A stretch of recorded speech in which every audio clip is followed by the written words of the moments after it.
Okay. Ms. Kim, you may begin. Thank you. I believe two of my witnesses are on their way, Okay. so I just wanted to make sure that they were aware that I'm going first. Thank you. Okay. All right. You may start. Thank you, Chairman and the members. Under current law, parents at chronically failing schools are able to initiate reforms through the parent-trigger petition process. AB 734 is an important measure to address a conflict of interest during this process by adding a second layer of appeals. The Parent Empowerment Act was signed in 2010 as an important reform component of President Obama's Race to the Top program. A local education agency can reject the option requested under a parent petition if the request is for reasons other than improving academic achievement or pupil safety. However, in practice, we've seen school district officials reject these petitions to reform failing schools at every turn so they can retain control rather than prioritize student achievement. With this bill, low-income parents would save precious time and money and prevent a lengthy court battle by letting the County Office of Education weigh in on whether the local education agency acted in good faith and followed the law. While parent petitions are rare, the review process is rarely straightforward. In Adelanto, for example, the school board illegally rejected the parents' petition, leaving parents no other recourse but to sue. These parents were successful, and the Superior Court judge ruled that the school district illegally disqualified the parent-trigger petition. More recently, parents of Palm Lane Elementary School in my district have asked the Orange County Superior Court judge to weigh in to allow a charter school to take over the low-achieving school. Anaheim School District has tried to block Palm Lane parents at every turn, from thwarting parents during the petition process to rejecting unverifiable signatures without releasing details. This is a clear violation of law. I ask that you support AB 734 to create a second layer of appeals for rejected parent petitions. If this bill was in effect today, Anaheim students would be on their way to a quality education instead of a court battle with a district that feels they don't have to comply with state and federal standards. Today, I have with me witnesses who have experienced this fight firsthand, and I hope you will find their experiences valuable. I'll turn that to my witnesses now. Thank you. Your witnesses, please. Hi, my name is Gabe Rose. I'm with the organization Parent Revolution. We worked with Senator Romero and Senator Huff to pass the original parent empowerment legislation in 2010, and for the last 5 years have been helping parents, primarily in Southern California, to implement the law and help other states around the country who are interested in following California's example pass similar laws around the country.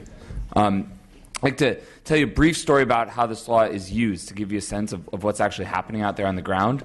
We started working with parents at a school called 24th Street Elementary about 3 years ago. School in the bottom 10 percentile of schools in the state, even when compared to schools with similar demographics. School with the second highest suspension rate of all 500 elementary schools in LUC, a school that was not working for kids. Parents organized. They saw that the district wasn't taking aggressive action. They launched a petition campaign. They turned in signatures representing 70% of their school, and that petition drive ultimately resulted the district, LA Unified, did the right thing, came to the table, worked things out with parents, and parents were actually able to use the petition process to broker a deal where they actually got, I know this is a little unheard of in California, they actually got the district and a local high-performing charter school to partner together to transform the school together collaboratively, adding universal pre-K, keeping some of the staff, replacing other staff, and significantly improving academic performance on the fifth grade CSTs so far, which is the only test we had last year. You saw 3 times the number of students proficient at that school. We've helped parents at 8 different schools, a number of different stories. I won't go through any more of them. The point is, this law is working. Parents are using it to make tangible improvements in schools that are not working for kids. Unfortunately, not every district has treated parents the way LA Unified did. Some districts have been not following the law, and we've seen this because we've seen some districts' decisions overturned by local courts. So the question here today, and the reason we're here in strong support of this bill is... Thank you. Please summarize. I will. If we accept the premise, the last sentence, if we accept the premise that districts will sometimes, not always, but sometimes Thank you. violate the rights of parents, do we want Thank to... you. The next witness. If we accept the premise that districts will sometimes violate the rights of parents, don't we want to protect parents in the same way that we protect other employees and other citizens of the state of California who exercise their First Amendment right and organize? Sir, could you please identify? I'm sorry, my name is Ben Austin. I'm the founder and former executive director of Parent Revolution. As Gabe testified, the LAUSD and a number of other districts have actually followed the law and worked quite collaboratively with parents and educators to transform failing schools rooted in what's good for children. The reason why this bill is important and we're in strong support of it is that hasn't always been the case. The first ever parent trigger bill is, as the bill sponsor just mentioned, the parents organized for nearly 2 years. Low-income parents, parents of color, undocumented parents organizing while being threatened with deportation. Repeatedly reached out to the school district to collaborate, were repeatedly shunned, and when finally they turned their petitions in, their petitions were illegally denied. Because there is no appeals process in the parent trigger law, these parents had to sue. They luckily were able to find pro bono lawyers to represent them, and they won, and their rights were upheld. And today, their school is performing at a much higher rate. The test score suggests that they're doing 4 times better than before the school transformation occurred. But parents, especially low-income parents, should not have to rely on the good graces of pro bono lawyers to exercise their rightful rights under California law to transform their schools when they are systemically failing, rooted in what's good for their children. We strongly support this bill. Thank you. Thank you. Other members of the public in support. Thank you. Brett Barley with Students First in support. Alejandro Sandoval with Ed Voice in support. Seeing no other persons in support. Witnesses in opposition, if you could come forward. And if there are members of the public that wish to speak, if they could line up now.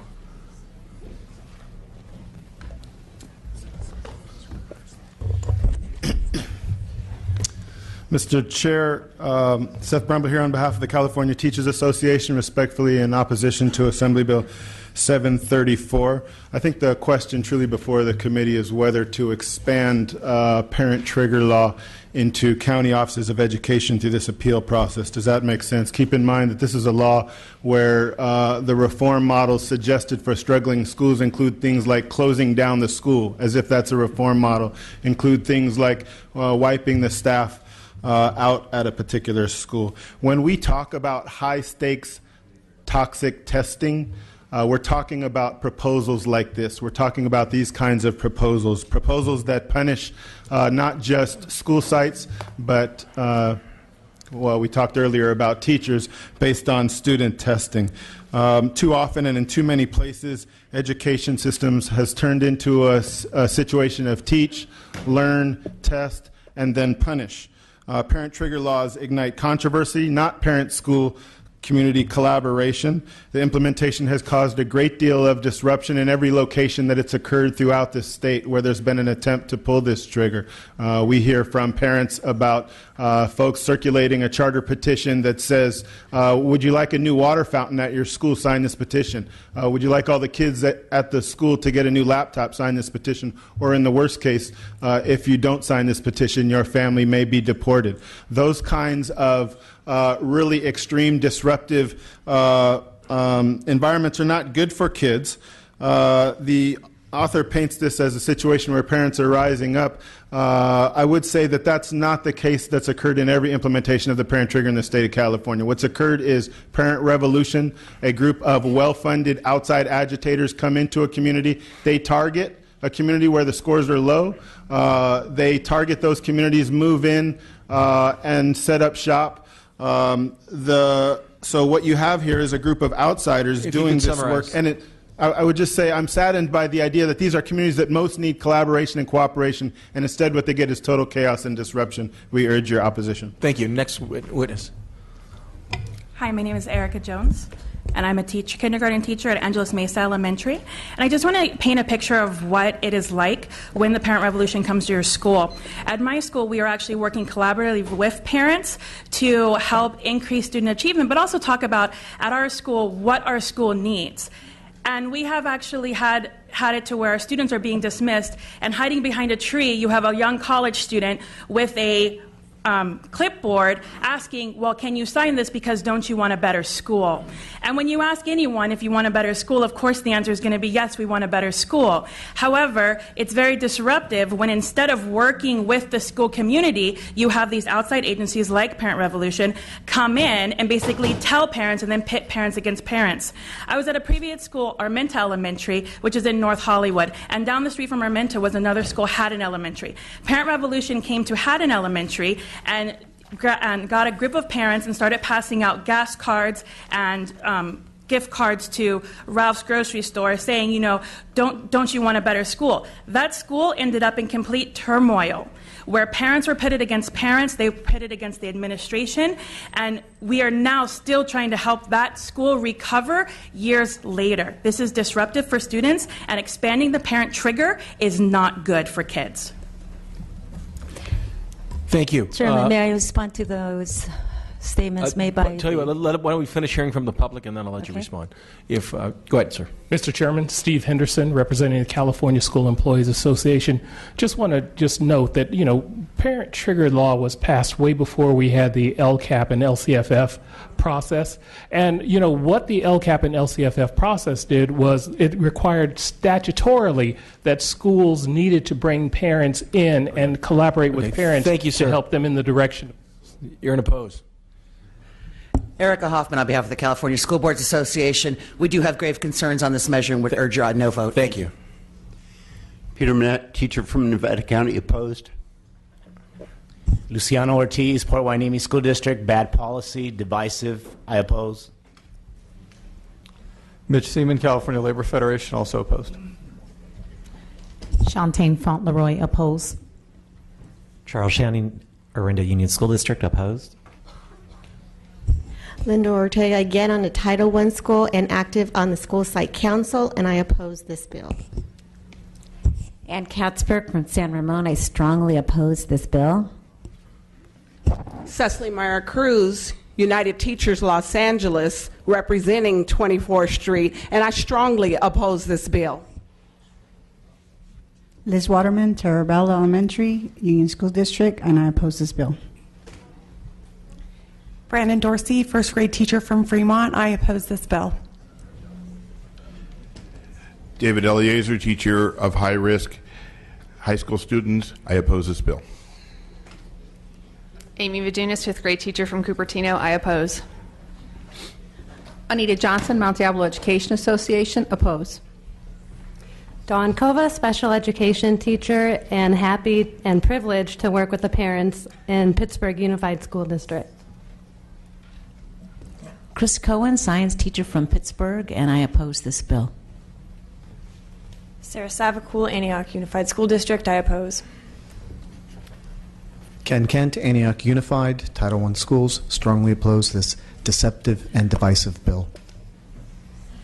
Melissa Rosnack, Brentwood Union School District, I oppose. Jim Vaughn, Pittsburgh, California, Pittsburgh teacher, Superman's dead, I oppose. Bill Murphy, Livermore Unified second grade teacher, and I strongly oppose this bill. Bob Donovan, San Ramon Valley. I oppose any bill that tries to privatize education and make a profit off of those less fortunate. Claire Key, Mount Diablo Unified School District, but a parent first, I oppose. Thank you. Ms. Kim, you wanted to comment? Sure. There were several points that were made by the people that were opposing this bill, but let me say the following for the clarification purposes.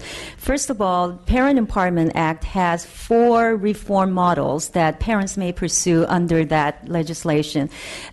First is the turnaround model, which replaces the school principal and up to half of the school's personnel. Second is the restart model, that converts the school into a charter school. Third is the school closure resulting in a transfer of students to another school in the district. The last one is the transformation model, which replaces the principal and uses existing staff to implement changes in the school. Ladies and gentlemen, we're not through this bill, we're not asking the school to be shut down. We're using the second model, which is to restart the model, so the low-performing this school, Palm Lane Elementaries, can be converted into a charter school. Also, there was a criticism about County Board of Education not having, that it should not be allowed to interfere.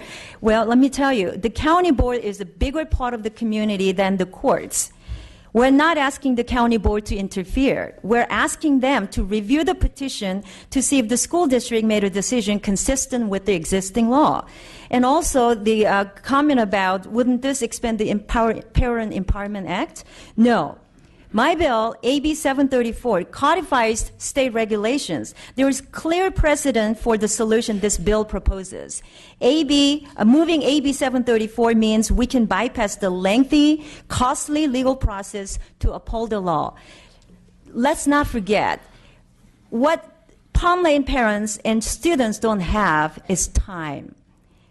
AB 734 is a real common sense measure to remove the costly time consuming the court system and give that power to the County of Education, Office of Education, to determine if the school district acted in good faith. We cannot afford to fail these kids any longer than we already have. We all came up here to make sure that we put students first, empower parents, and also give the teachers the tools they need to do what they know best, which is to provide our children with the quality education through their skills of teaching. This is the bill to do that. Please consider all those facts, and I ask for a vote. Thank you, Ms. Kim. Any comments from members of the committee? Move the bill. Seeing none, the bill has been moved. Do we have a second? Ms. Kim, did you want to second that? I second my bill. Okay. The bill's been moved and seconded. Madam Secretary, please call the roll. The motion is do pass with amendments to appropriations. O'Donnell? Yeah, the motion is do pass. There's no amendments, to clarify. Okay. Do pass to appropriations. O'Donnell? No. O'Donnell, no. Chavez? Aye. Kim? Aye. Kim, aye. McCarty? No. McCarty, no. Santiago? Thurmond? No. Thurmond, no. Weber? Okay, that's 2. It's on call. The bill is on call, Ms. Kim. Thank you. Where are we going?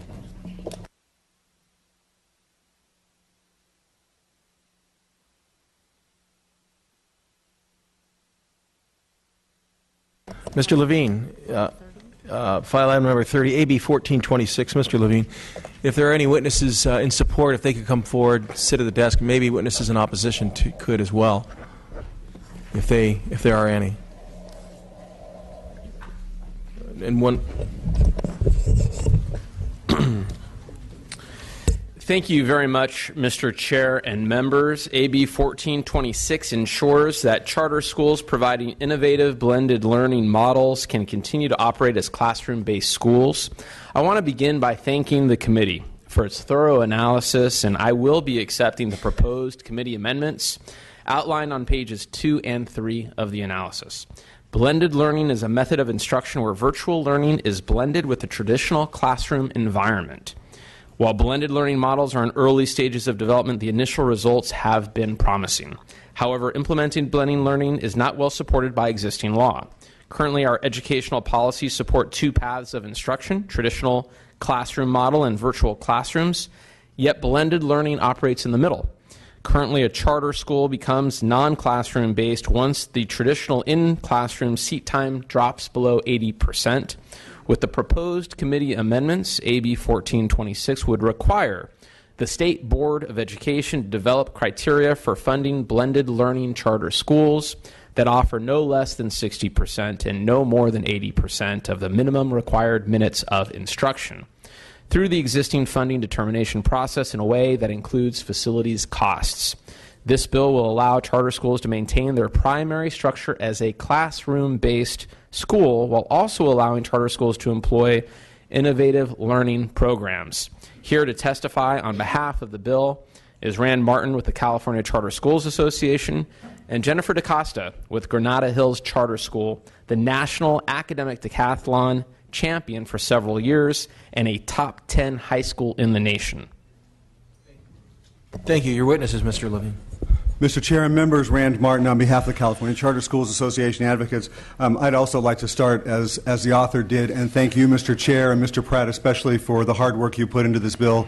We think the bill as amended is very strong and provides some relief to those charter schools that want to do blended learning but don't want to trip over the current funding determination process for non-classroom based schools.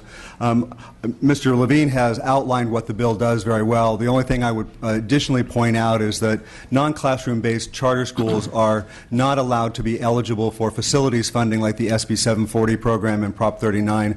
One of the amendments that we worked out with your office, Mr. Chair, is ensuring that those programs that are blended learning would still be able to maintain their eligibility, provided that they're otherwise eligible for the programs. For those reasons, we really appreciate your help and look forward to moving this bill forward. Thank you.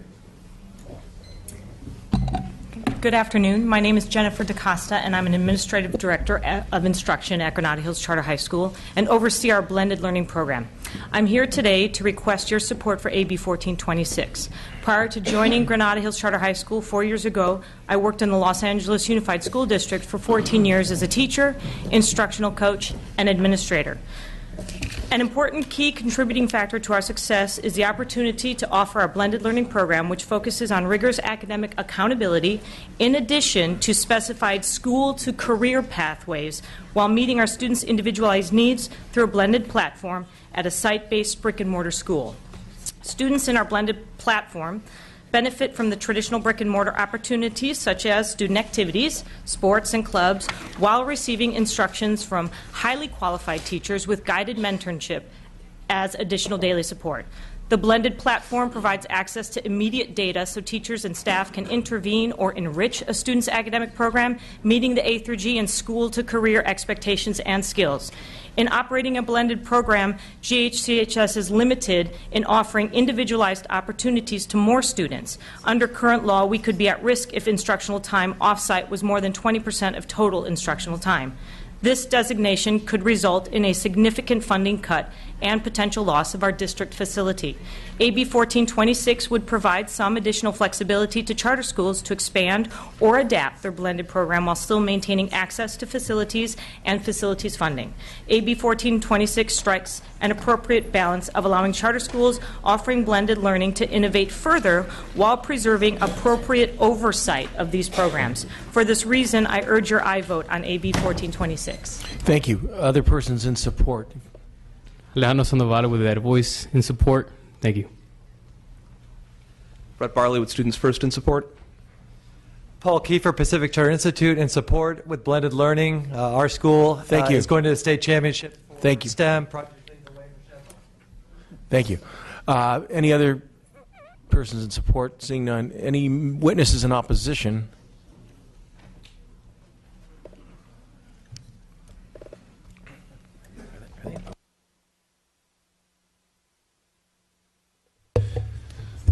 Mr. Chair, Seth Bramble here on behalf of the California Teachers Association. We're concerned that charter schools don't have to follow most of the education code, and initially this bill seemed to make attempts to deregulate blended learning, which was already subject to very little regulation. That said, we really appreciate the amendments that were taken, and I'm hopeful after looking at the language that we'll be able to remove our opposition. Good afternoon. Ron Rapp with the California Federation of Teachers. We have an opposed position on this bill. We believe that having students in class is the most effective way to teach them well. We have concerns that charter schools want to reduce that class time from 80% to 60%. We have a number of issues with blended learning models as well. We encourage a no vote. We have not seen the amendments yet, so we'll take a close look at those as well. Thank you. Thank you. Any other members of the public in opposition? Seeing none, any members of the committee wish to comment? Mr. Thurman? I just have a few questions. I'd like to ask the author to just clarify some things, because I know we've had conversations and that this bill has really evolved, and that tells me that you've been working really hard on this concept, and I know that you believe in it. The concept of blended learning itself does not scare me or cause problems for me at all. The idea of lowering the threshold, as I've shared in the past in our conversations, does concern me. And I guess I want to understand, what is it that you really want to do? Because if you said to me that you wanted to be able to fluctuate what happens in traditional classroom time, but then have increased time for classroom learning and not lose funding, that would be logical to me. But the idea by itself, just saying we're going to reduce traditional classroom time to a lower threshold, makes me a little bit nervous. And then I know that you're saying this for some schools. Now, it sounds like for some schools this model is working great. The ones that have talked about winning these competitions, that sounds fantastic. I have asked some teachers about how they handle the concept of blended learning, and even though they don't use that formally, they've often said to me that they think that 80% time of traditional classroom time is sort of a good number, and that 20% time is enough time to provide sort of blended learning activities to complement what happens in the traditional classroom learning time. And so I've been struggling. I'm just being honest. With anything that would go below the 80% has been a concern for me. I just want to understand. It sounds like you're saying you're willing to go below that threshold and lose some funding on a percentage basis to be able to do so. I just want to make sure I understand what the intent of this bill is.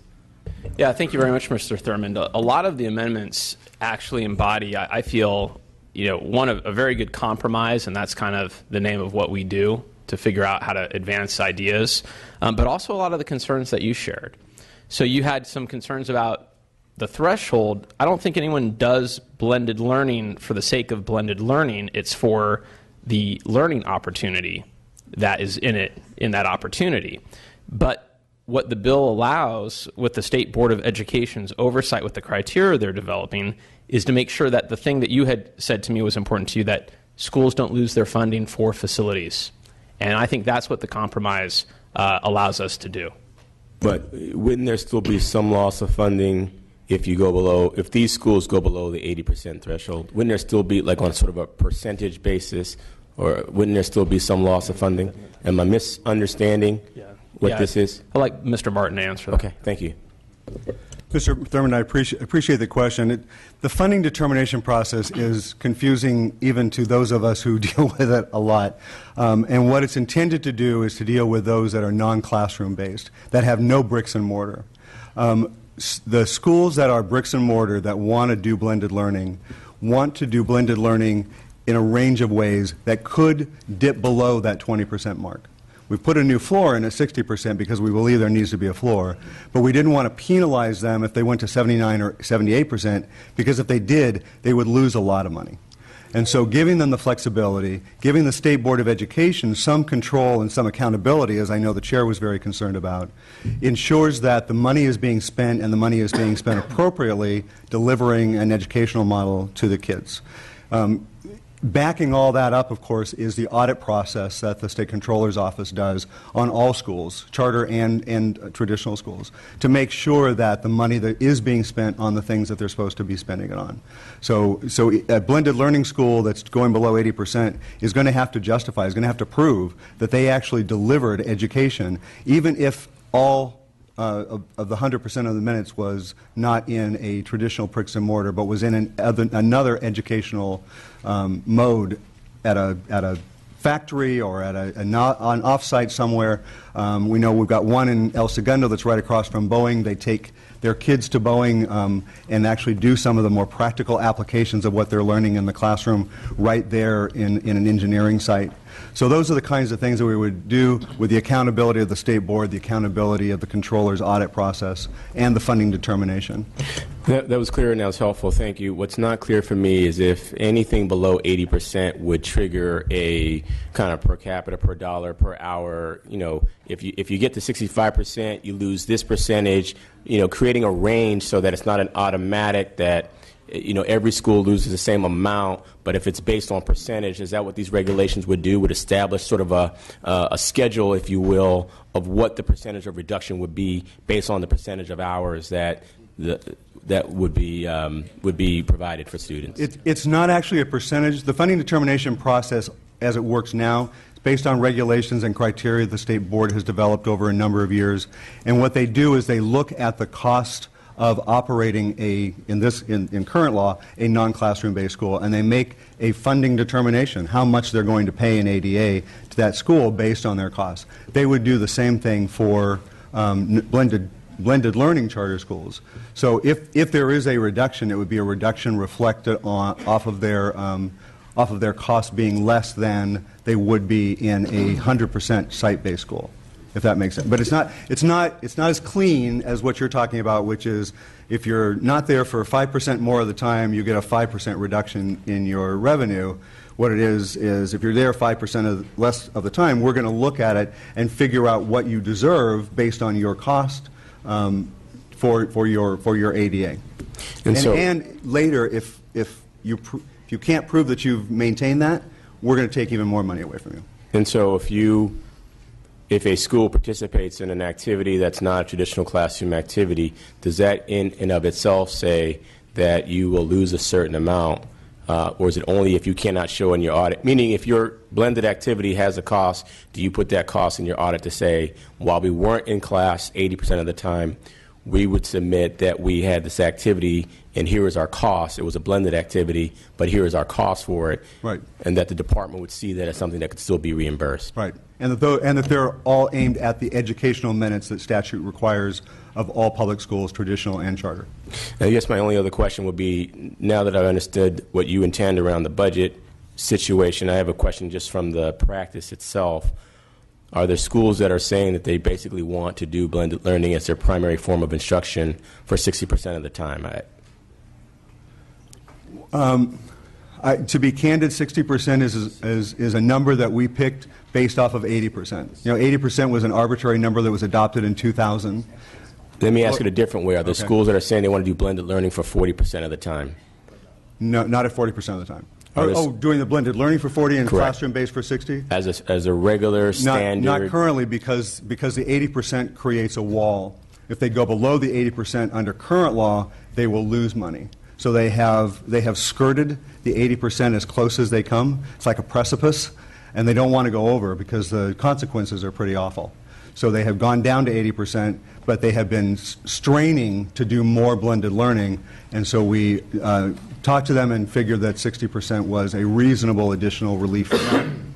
So these are schools that will provide at minimum 60% of the time traditional classroom learning. They're asking for the possibility to provide blended learning, community-based learning, up to 40% of the time. Yep. Yes. But these aren't schools that are saying our model is essentially blended learning all the time, or 60% of the time. Well, it is, because even under a blended learning, classroom participation is part of the blend. I'm asking if there are schools that want to just do the blend and not. And when they say the blend, they mean off-site learning, experiential learning, in the community learning, going to Boeing and say that was your science class instead of having some curriculum and some stuff to reinforce what was that experiential learning. That's what I'm really trying to get at. Is there an interest in having a practice of essentially saying we're going to have an experiential day, or you're on the computer for 60% of the time, and 40% of the time you'll get some classroom instruction? No, you will get a minimum of 60% of the time in classroom instruction. Got it. And Thanks. Up to 40%. Thank you, Mr. Chair. Thank you. Thank you. With that, Do we have a motion? Move the bill. Second. It's been moved and seconded. Madam Secretary, call the, or close quickly, please. Sorry. Well, I have this, respectful request for your aye vote. The motion is do pass with amendments to Appropriations Committee. O'Donnell? Aye. O'Donnell, aye. Chavez? Aye. Chavez, aye. Kim? Kim, aye. McCarty? McCarty, aye. Santiago? Thurmond? Thurmond, aye. Weber? The bill is out. Thank you, Mr. Chair and members.